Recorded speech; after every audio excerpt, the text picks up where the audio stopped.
مفتی صاحب یہ فرمائیے گا کہ خواتین کا خوشبو لگانا اور اس کے ساتھ اگر وہ عبادت کر رہی ہیں تو کیا یہ اس کے لیے کوئی وہ تو نہیں ہے، کوئی شرعن کوئی پابندی تو نہیں ہے؟ بسم اللہ الرحمن الرحیم۔ دیکھیں، عورت کو جو خوشبو لگانا ایک طرح سے جو پھیلنے والی منع کیا گیا وہ اس وقت کہ جب اس کی خوشبو غیر مردوں تک نامحرم تک پہنچے۔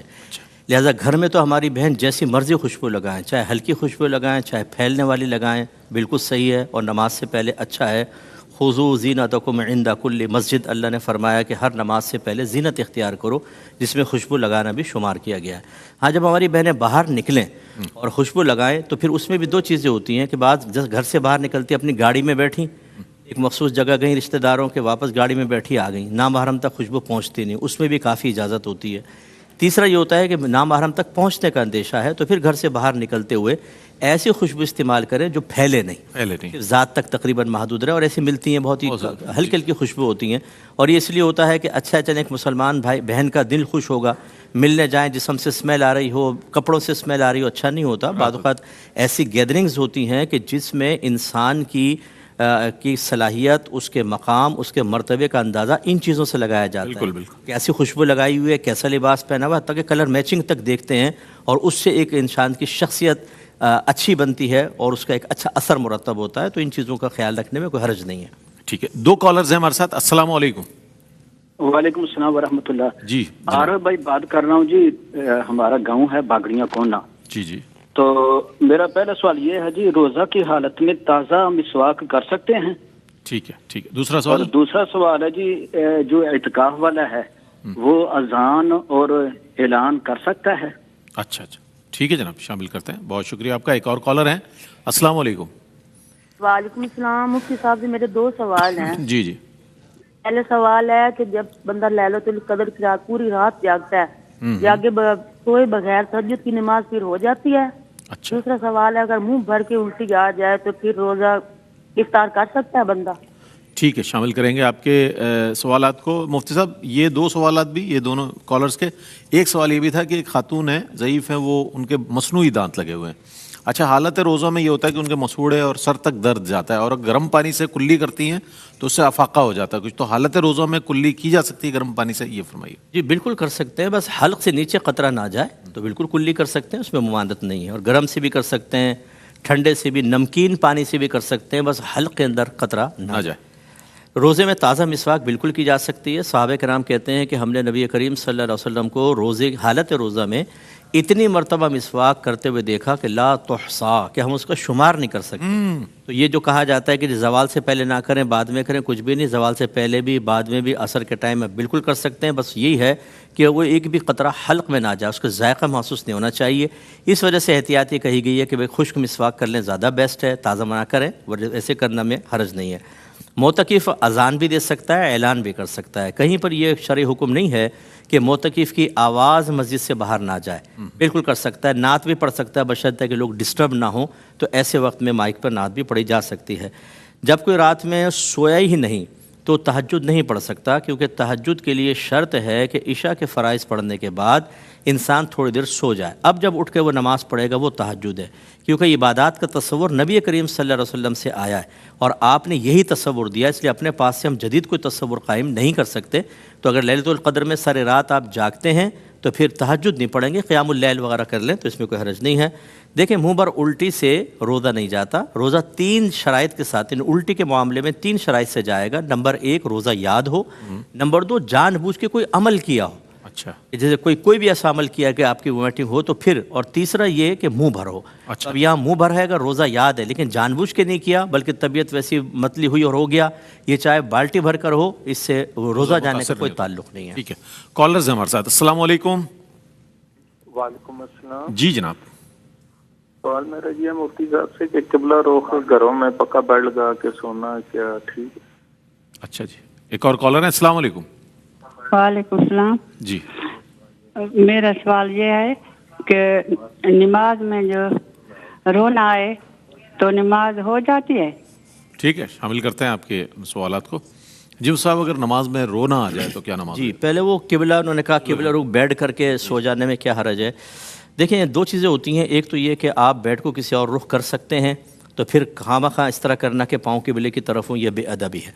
اور اگر ایسا نہیں ہے, کمرے کی نوعیت ایسی ہے کہ مجبوری کی صورت ہے, تو پھر کر سکتے ہیں. یہ خلاف ادب تو ہے لیکن انسان گناہگار نہیں ہوگا, کیونکہ مریض کے بارے میں بھی یہ کہا گیا کہ اگر وہ نماز پڑھنا چاہتا ہے اور کروٹ لینا بھی دشوار ہے تو اس کو ایسا لٹا دیں کہ اس کے پیر کعبۃ اللہ کی طرف ہوں اور سر کو تھوڑا سا اونچا کر دیں, تو اس کا رخ کعبۃ اللہ کی طرف ہو جائے گا. تو اس میں کوئی حرج نہیں ہوتا, لیکن عام حالات میں کرنا مناسب نہیں ہے. نماز میں رونا آ جائے تو رونا تو برا نہیں ہے, ہاں اس میں روتے روتے اگر کوئی الفاظ ایسے بن گئے کہ جو لفظ بن جاتا ہے بعض وقت, اس سے نماز فاسد ہوگی.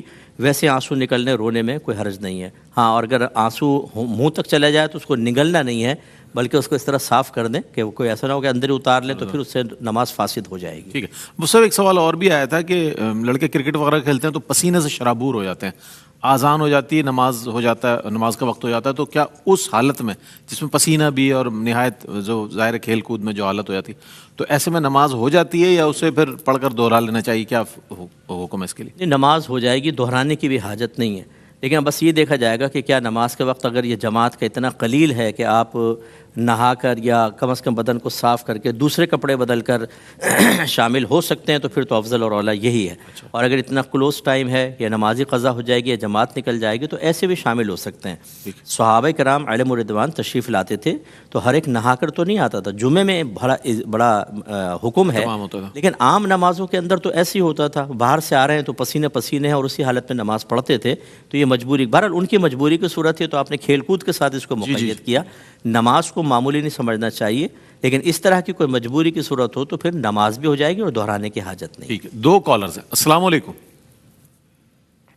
وعلیکم السلام. جی جناب. مفتی صاحب, جی سوال یہ تھا کہ اگر ہم لوگ امریکہ وغیرہ سے ٹریول کر رہے ہیں پاکستان کے لیے, اور ہم سعودی عرب میں اسٹاپ کر رہے ہیں, جدہ سے وایا لاہور یا کراچی آ رہے ہیں, تو اس ٹائم ایسے جدہ سے بغیر عمرہ کیے آنا ٹھیک ہے؟ اور دوسرا کوشچن یہ ہے کہ واپسی پہ عمرہ کرنا چاہتے ہیں, لیکن جب ہم جدہ آ رہے ہیں لاہور سے, تو تب پلان یہ کہ ہم پہلے مدینہ پاک چلے جائیں, کیونکہ بزرگ ہیں ساتھ اور چھوٹے بچے ہیں. سوال آ گیا آپ کا, بہت شکریہ. ایک اور کالر ہے. السلام علیکم. جی, کال ڈراپ ہو گئی ہے. جی صاحب. دیکھیں, اگر وایا جدہ پاکستان آنا ہے تو پھر اس کا مطلب مکے جانے کا تو ارادہ ہی نہیں ہے. اگر مکے جانے کا ارادہ ہو اور پھر ہم میقات کراس کرتے ہیں, تو پھر وہ ارادہ چاہے کسی سے ملنے کا ہو, حج کا ہو, عمرہ ہو, نوکری کا ہو, زیارت کا ہو, احرام کی پابندی لازم ہے. لیکن جب آپ جدہ سے ہی واپس آ رہے ہیں تو مکے جا ہی نہیں رہے, تو کوئی مسئلہ نہیں ہے. اور اگر آپ ایسا ہے کہ جیسے پاکستان سے کہیں سے آپ گئے پہلے جدہ اور میقات ہی کراس کی, لیکن ڈائریکٹ مکہ جانے کا ارادہ نہیں ہے, پہلے مدینے جیسے انہوں نے فرمایا, تو پھر یہاں پہ 2 میقاتیں آئیں گی. ایک پہلے والی میقات جدہ آتے تک, اور دوسری مدینے سے مکہ کے درمیان. اور جب 2 میقات آئیں تو علماء نے فرمایا کہ افضل یہ ہے پہلی میقات سے پہلے احرام پہنیں, اور جائز یہ ہے کہ دوسری کے بعد پہن لیں. اچھا, اس لیے بہتر یہ ہے کہ جو کہ بچے بھی ساتھ ہیں, کہہ رہے ہیں بزرگ بھی ہیں, تو آپ ڈائریکٹ مدینے جائیں سادہ کپڑوں میں, پھر جب آپ مدینے سے مکے آئیں تو احرام کی حالت میں آ جاؤ. ٹھیک ہے. ایک اور کالر ہے ہمارے ساتھ. السلام علیکم. اچھا صاحب, آپ کے پاس جو جی, میرے پاس ایک تھا, کسی نے پوچھا تھا کہ بچی کی شادی کر دی ہے, رخصتی میں 1 سال باقی ہے, تو کیا شوہر پر اس بچی کا نان نفقہ لازم ہے کہ نہیں؟ دیکھیں, اس میں صورتحال یہ ہوتی ہے کہ اگر تو لڑکے والے کہہ رہے ہیں کہ لڑکی کو رخصت کرو اور دیر لڑکی والوں کی طرف سے ہو رہی ہے, تو پھر وہ نان نفقے کی مستحق نہیں ہوگی. دوسرا, اگر لڑکی والے کہہ رہے ہیں جی لے جائیں, لڑکے والے کہہ رہے ہیں 1 سال کی دیر ہے, تو لڑکی رکنے کے لیے تیار ہے. اس کو حبس کہتے ہیں, ہا با سین. جب لڑکی کی طرف سے حبس پایا جائے, حبس مطلب اپنے آپ کو روک لینا, تو وہ نان نفقے کی مستحق ہے. تو اب وہ شوہر پر نان نفقہ دینا ہوگا, چاہے 2 سال بعد رخصتی ہو, ہر مہینے اس کا کوئی نان نفقہ باندھ کر اس کو میکے میں دینا لازم ہوگا. ٹھیک ہے. ٹھیک ہے. کالر ہیں ہمارے ساتھ. السلام علیکم. وعلیکم السلام. جی جناب. سر جی, ہم جماعت میں جاتے ہیں نا مسجد کے لیے, تو وہ کہتے ہیں بھئی آپ سکورٹی کر لیں اور ہم سب لوگ جماعت کر لیتے ہیں. اچھا, تو پھر سکورٹی والا بعد میں پڑھتا ہے, جماعت میں رہ جاتا ہے, اس کے لیے کیا حکم ہے؟ ٹھیک ہے, شامل کرتے ہیں آپ کے سوال. ایک اور کالر ہے. السلام علیکم. وعلیکم السلام جناب. میرا سوال مفتی صاحب سے ہے. میرا سوال یہ ہے کہ اگر کوئی شخص اپنی بیوی کو ناراض ہو کر گھر بھیج دے اور کسی وجہ سے ان میں اختلافات ہو جائے اور وہ اپنی بیوی کو گھر بھیج دیتا اور اس کی کوئی خیر خبر نہیں لیتا, تو کتنا پیریڈ ایسا میکسیمم پیریڈ ہے کہ اس کے درمیان میں ان کے درمیان کوئی طلاق ہو جاتی ہے یا علیحدگی واقع ہو جاتی ہے اور لڑکی کوئی شادی کر؟ ٹھیک ہے شامل کرتے ہیں. جی صاحب کیا کہیے؟ جی یہ جو سیکورٹی گارڈ وغیرہ ہوتے ہیں دیکھا یہ جائے گا کہ واقعی وہاں پر کوئی سیکورٹی رسک ہے یا نہیں ہے. اگر تو ہے تو پھر تو گارڈ کو نماز چاہے جمعہ ہی ہو رہا ہو اس کو حفاظت کرنی ہے، باقی لوگ نماز پڑھیں گے. اور اس کے لیے ایک شرعی عذر ہے، وہ ترک جمعہ کا اس کے اوپر وبال نہیں ہوگا. اس میں یہ ہو سکتا ہے کہ یہاں جمعہ نہ پڑھے، پھر دیکھ لے کہ شہر سٹی کے اندر کہاں جمعہ ہو رہا ہے، اجازت لے کر وہاں جا کر جمعہ ادا کرے. اور خدا نہ خواستہ اگر ڈیوٹی اتنی ٹائٹ ہے، جیسے بعض فوجی بچے ہوتے ہیں کہ ان کی ڈیوٹی سخت لگی ہوتی ہے، ایسی صورت میں ان کا جمعہ نہیں ہوگا کیونکہ وہ ان کو ٹائم ہی نہیں مل رہا، تو وہ ظہر پڑھیں گے. اور اللہ کی رحمت سے یقین ہے کہ جب اس قسم کی نازک صورتحال ہوتی ہے تو اس کو رعایت ملے گی اور وہ تارک جمعہ نہیں کہلائے گا، گناہگار نہیں ہوگا.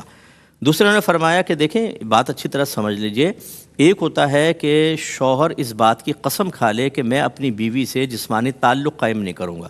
اگر اس میں کم از کم 4 ماہ کی قسم کھائے، کم از کم 4 ماہ، تب وہ ایلا کہلاتا ہے، یا دائمی طور پر کبھی صحبت نہیں کروں گا، اور پھر وہ 4 ماہ تک اگر بیوی کے قریب نہیں آتا تو طلاق پڑے گی. اچھا، لیکن اگر اس طرح کے جملے نہیں کہے تو 100 سال علیحدہ رہیں، طلاق واقع نہیں ہوگی. اور اکثر ایسی ہوتا ہے جیسے کہنا ہے کہ ناراض ہو کے چلی گئی، کوئی ٹائم پیریڈ نہیں ہے، 100 سال بھی میکے میں رہے گی، نکاح باقی رہے گا، نکاح بریک نہیں ہوگا، وہ کہیں اور نکاح نہیں کر سکتی. ٹھیک ہے، 2 کالرز مزید ہیں ہمارے ساتھ. السلام علیکم. وعلیکم السلام. جی سوال بتائیے گا. مفتی صاحب سے میرا سوال ہے کہ ہم قرآن مجید میں جب آیات سجدہ پڑھتے ہیں تو اس کے نماز جیسے ہی ادا ہوتے ہیں. اور دوسرا سوال یہ ہے کہ کیا کہتے ہیں، جب ہم 4 فرض میں تو الحمدللہ پڑھتے ہیں تو وہ 4 فرض میں پڑھنا ضروری ہوتی ہے یا پھر 2 میں؟ ٹھیک ہے شامل کرتے ہیں. ایک اور ہمارے ساتھ کالر ہے. السلام علیکم. جی وعلیکم السلام. جناب. جی ایسا ہے کہ دبئی میں ہوتے ہیں ہم، یہاں پہ میرے پاس ایک پلاٹ ہے لیکن میرے پاس کنسٹرکشن کے لیے میں کچھ لون لینا چاہ رہا ہوں بینک سے. تو وہ میں پوچھنا چاہ رہا ہوں کہ وہ جائز ہے یا؟ ٹھیک ہے. وہ سب جو پہلا سوال جس کی آواز نہیں آ رہی تھی وہ آداب سجدہ کے حوالے سے تھا. اچھا، قرآن کی اگر آیت پڑھیں تو پھر اس کا سجدہ کرنے کا ادب طریقہ یہ ہے کہ بہتر ہے کہ کھڑے ہو جائیں، بیٹھ کے بھی ہو سکتا ہے، کھڑے ہو جائیں، تکبیر وغیرہ کوئی نہیں لگانی، یعنی ہاتھ نہیں اٹھانے، اللہ اکبر کہتے ہوئے سجدے میں جائیں، تسبیحات پڑھیں اور پھر سیدھے کھڑے ہو جائیں. یہ کامل اچھا طریقہ ہے. لیکن اگر بیٹھے بیٹھے بھی سجدہ کر لیا تو سجدہ ہو جائے گا. اور فرض اگر پڑھ رہے ہیں تو پہلی 2 کے اندر الحمد اور سورت ہوتی ہے، تیسری اور چوتھی کے اندر صرف الحمد پڑھنا مستحب ہے، سورت ملا لیں تو گناہ بھی نہیں ہے. اور اگر صرف 3 بار سبحان اللہ سبحان اللہ سبحان اللہ کہا تو یہ بھی کافی. یہ فرض کی بات کر رہا ہوں. باقی سنن کیسی بھی ہوں، موقدہ غیر موقدہ، اسی طرح وطر، ان کی تمام رکعتوں میں الحمد کے ساتھ سورت ملانا بھی واجب ہوتا ہے. اور دیکھیں اگر کوئی اسلامک بینک آپ کو لون دے رہا ہے تو پھر بالکل آپ لے لیں، لیکن عام بینکوں سے لون لینے کا مطلب ہے کہ وعدہ سود، کہ آپ سود پہ قرضہ لے رہے ہیں اور سود ادا کریں گے، اور اس میں ہم نے کبھی برکت نہیں دیکھی. یہ سود حرام ہے، گناہ کبیرہ ہے، تو اس لیے اس سے بچنا اوائڈ کریں اس کو. ایک اور کالر ہے. السلام علیکم. وعلیکم السلام. جی فرمائیے. بھائی میرا سوال یہ ہے کہ ایک میاں بیوی ہیں جو 25-26 سال سے سیپریٹ لائف گزار رہے ہیں. ٹھیک ہے. اچھا 2 بچے ہو گئے، بچے جوان ہو گئے، وہ والد کو اپنا بالکل کچھ نہیں سمجھتے. لیکن اب مسئلہ یہ ہے کہ آج سے کوئی 15 سال پہلے وہ اپنی بیوی کو لینے گئے تھے تو ان کو مار مار کے ان کے گھر والوں نے نکال دیا تھا، جس سے وہ تقریباً ایب نارمل ہو گئے. اب یہ ہے کہ وہ بچے بھی اپنے والدین کے ساتھ نہیں گئے، اور جو وہ خاتون ہیں ان کے والدین کا بھی انتقال ہو گیا، وہ پتہ بھی نہیں ہے کہ وہ کہاں رہتی ہیں، کدھر رہتی ہیں. مسئلہ یہ ہے کہ وہ جو اب نارمل ہوئے نا وہ اپنے بچوں کو بہت یاد کرتے ہیں. تو آپ یہ بتائیے کہ اس کا وبال کس پہ آئے گا؟ ٹھیک ہے، شامل کرتے ہیں آپ کے سوال کو، ضرور شامل کرتے ہیں. اچھا صاحب یہ بھی سوال ہے، ایک سوال اور بھی آیا تھا کہ تلاوت کرتے ہوئے پورا قرآن ختم کر لیا لیکن جو سجدے کی آیات تھی اس پر سجدہ نہیں کیا تو بعد اس میں تاخیر بھی ہو گئی، تو کیا کوئی وبال ہے اس پر یا کس طرح اس کے وہ سجدے ہیں قرآن کریم؟ جی بتاتے ہیں انشاءاللہ.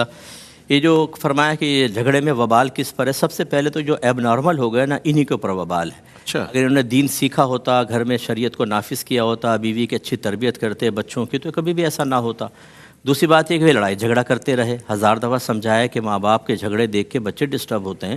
آپ نے خود بچوں کو بدظن کیا. اب اگر اب نارمل ہو گئے تو پھر تیسرا وبال بیوی کے اوپر خاص طور پر ہوگا. چوتھا وبال ننیان والوں پر کہ انہوں نے اس طرح زد و کوب کیا کہ آدمی اب نارمل ہو گیا.